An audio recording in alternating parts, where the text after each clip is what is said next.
في لحظة في حياتك لازم تقف فيها وتقرر تعمل ايه. كفاية تأجيل، كفاية كسل، كفاية كسرة نفس، كفاية ان انا افضل مكاني طول الوقت ما بتحركش. لازم تتغير. ايه اللي هيحصل لو قررت انك تتغير او انك تغير حياتك؟ اول حاجة واجه الواقع. اول حاجة لازم تفهمها، مش هينفع تغير حاجة انت مش شايفها. لازم تبقى صادق مع نفسك. الاعتراف بالمشاكل مش عيب، العيب هو انك تتمادى في المشاكل وانك مش عارف تعمل ايه ومش عارف تخرج من الزون اللي انت فيها. اهم حاجة انك تواجه مشاكلك. خليك عارف العيب انك تفضل مكانك ما تتحركش وانك ضعيف الشخصية. لازم تواجه. سمعت؟ لازم تواجه، دي اهم حاجة. لازم تسأل نفسك وتقول هو انا فعلا ماشي في الطريق الصح ولا لا، ولا انا عايش نفسي في وهم. واجه الواقع، ما تهربش. ما تقولش الدنيا ظلماني والدنيا كلها جاية عليا. خلي في علمك انت واقف تتفرج، وناس كتير قررت انها تنزل في ارض المعركة وتواجه، وانت بس اللي واقف تتفرج. تلاقي اللي بيوصل وهتلاقي اللي بيعافر، هتلاقي بيعمل كل حاجة. انت بس مجرد واقف تتفرج. ما جربت زيهم، ما نزلتش وقمت زيهم. في ناس عادت الناحية التانية ووصلت، بس انت اللي وقفت تتفرج. الحياة مش دايما حلوة والناس مش هتسقف لك، بس ده مش معناه انك تستسلم. ده معناه انك تصحى من الغيبوبة اللي انت فيها. ما تعيش في وهم وبتقنع نفسك ان انا تمام، وفي الحقيقة انت بتضيع من عمرك. اللي عايز يبقى شخص مميز بجد يقف قصاد المراية بتاعته ويقول له انا اقدر على التغيير. رقم 2، غير طريقة تفكيرك. لو بتفكر بنفس النتيجة برضه تبقى هي، مش هيبقى فيه تغيير. لازم تغير.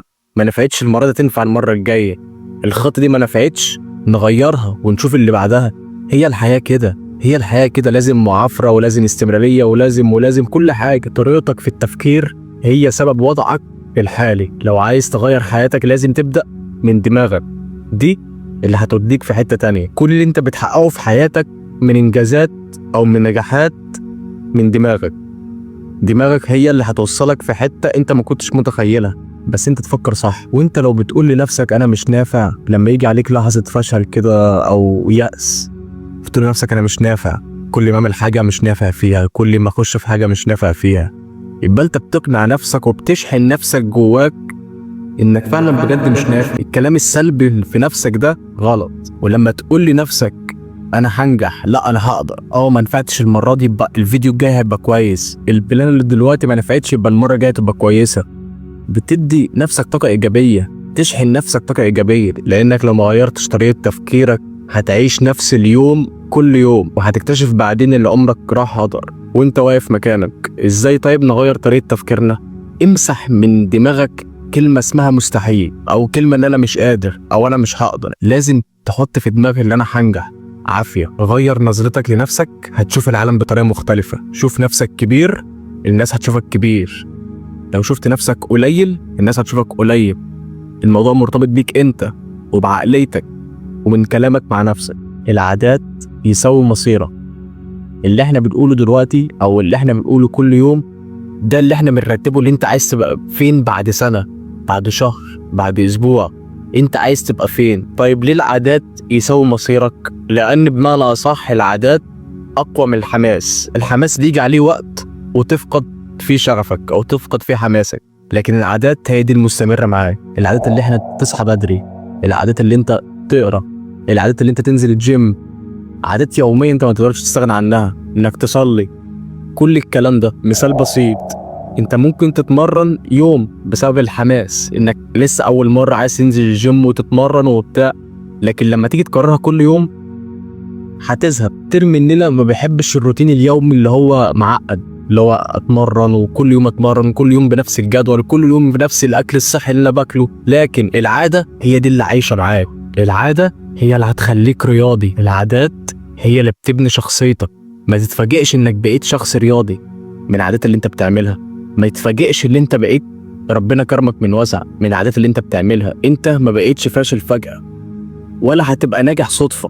لازم في ضريبة انت بتدفعها. النقطة التانية، لازم يبقى عندك حلم واضح، حلم انت بتسعى له، حلم اللي انت بتحلم كل يوم ان انت تبقى فيه. لو انت مش عارف انت رايح فين، فانت لازم تراجع نفسك. لو مش عارف الخطط اللي انت مخطط لها والبنين اللي انت ماشي عليها، فانت لازم تراجع نفسك. التغيير اللي ممكن يحصل لك مش هيجي صدفة، ولا هيجي كده بحكة فانوس، تيجي بتعب وليالي وسهر وكل حاجة. لازم تسأل نفسك انت مين؟ انا عايز انجح ليه؟ انا عايز اوصل ليه بعد 5 سنين، بعد 2 سنين، بعد سنة؟ الحلم اللي مش مكتوب هو مجرد امنية. شوف انت عايز تبقى ايه؟ عايز تفضل تحلم وما تنفذش في ارض الواقع، ولا عايز تشتغل وتسعى؟ شوف انت عايز ايه. سهل الواحد يحلم، وسهل الواحد يقعد كده مع نفسه ويقول يا نفسي يبقى عندي عربية، يا نفسي يبقى عندي فيلا، نفسي يبقى عندي شركة. ماشي، كل الناس نفسها، كل الناس نفسها، بس في الارض الواقع انت بتعمل ايه؟ انت شغال ازاي؟ بتتعب؟ بتسعى؟ تصحى الصبح شغال؟ بتذاكر؟ كل دي تساؤلات لازم تسألها لنفسك. مثال بسيط، انا نفسي اعمل قناة على اليوتيوب تحفيزية انصح الناس واعمل حاجات كويسة، بس عامل بلان لنفسي اللي انا مثلا بعد 5 سنين اوصل ل10 مليون مشترك. مش دي بلان انت حاططها؟ محدش في البداية بيوصل مرة واحدة، محدش بيطلع السلم مرة واحدة. محدش اول لما يعمل مثلا قناة هيقول انا هوصل ل1 مليون مشترك. مفيش كده. الواحد ما بيطلعش السلم مرة واحدة، واحد بيطلع درجة درجة. انت هتطور نفسك ازاي؟